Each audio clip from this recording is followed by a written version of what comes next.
ಬೇರೆ ವಿಷಯಗಳನ್ನ ಜಾಸ್ತಿ ಸ್ಕೋರ್ ಮಾಡ್ಕೋಬಹುದು, ಔಟ್ ಆಫ್ ಔಟ್ ಮಾಡ್ಕೋಬಹುದು. ಆದ್ರೆ ನಮ್ಮ ಸಬ್ಜೆಕ್ಟ್ ಹೋಗೈತರ ನೀವು ಗಣಿತ ಸಬ್ಜೆಕ್ಟ್ ಹೋಗ್ನು ಅದನ್ನ ದೂರ ಸರಿಸಲಾರ್ದನ ಅದು ಸಹ ಐತರ ನೀವು ಮುಖ್ಯವಾಗ್ತದ ಟೋಟಲ್ ರಿಸಲ್ಟ್ಗೆ.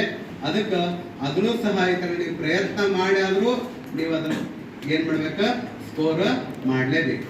ಮಾಡಕ್ ಸಾಧ್ಯದಲ್ಲ ಎಲ್ಲರಿಗೂ. ಅದಕ್ಕೆ ಆ ಹಿಂಟ್ಗಳನ್ನು ಹೇಳಿದ ನಿಮಗ ಆ ಹಿಂಟ್ಗಳ ಪ್ರಕಾರ ನೀವು ಇನ್ನೂ ಸಮಯವನ್ನ ಉಳಿದಂತ ಸಮಯದೊಳಗ ಅವ್ನು ಟಿಕ್ ಮಾಡ್ಕೋರಿ. ಟಿಕ್ ಮಾಡಿದ್ಮೇಲೆ ಯಾವ ಇನ್ನ ಬರ್ತಾ ಇಲ್ಲಲ್ಲ ಅವಕ್ಕೆ ಅಷ್ಟೇ ಜಾಸ್ತಿ ಫೋಕಸ್ ಮಾಡ್ರಿ. ನೀವು ಬಂದಿದ್ದು ವಾಪಸ್ ಐತಲ್ಲ ರಿಪೀಟ್ ಮಾಡಿ ಪ್ರಾಕ್ಟೀಸ್ ಮಾಡೋ ಅವಶ್ಯಕತೆ ಇಲ್ಲ. ಒಮ್ಮೆ ನೀವು ಅಂಡರ್ಸ್ಟ್ಯಾಂಡ್ ಮಾಡ್ಕೋಬೇಕಾದ್ರ ಯಾವುದೇ ಲೆಕ್ಕ ಬಿಡಿಸ್ಬೇಕಾದ್ರೆ ಹೇಳಿದೆ ನಿಮ್ಗ ಕ್ವಶನ್ ಅನ್ನ ಸ್ಪಷ್ಟವಾಗಿ ಓದ್ಕೋರಿ. ಆ ಪಿಕ್ಚರ್ ಪೂರ ಕಣ್ಣು ಮುಂದೆ ನಿಮ್ಗೆ ತಗೊಂಬರ್ರಿ.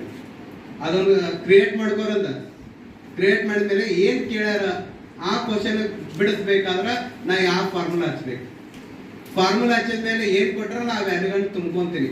ಯಾವ್ದು ಗೊತ್ತಿರಲ್ಲ ಅದು ಒಂದ ಪದ ಉಳಿತದ ಅದ್ರೊಳಗೆ. ಅದನ್ನ ಬಿಟ್ಟು ಉಳಿದಿದ್ದೆಲ್ಲಾನು ತಂದ್ಬಿಟ್ಟು ನಮ್ಗೆ ಆನ್ಸರ್ ಸಿಗ್ತದೆ. ಇದು ಸಿಂಪಲ್ ಅದ, ತಿಳ್ಕೊಂಡ್ರೆ ಬಹಳಷ್ಟು ಸಿಂಪಲ್.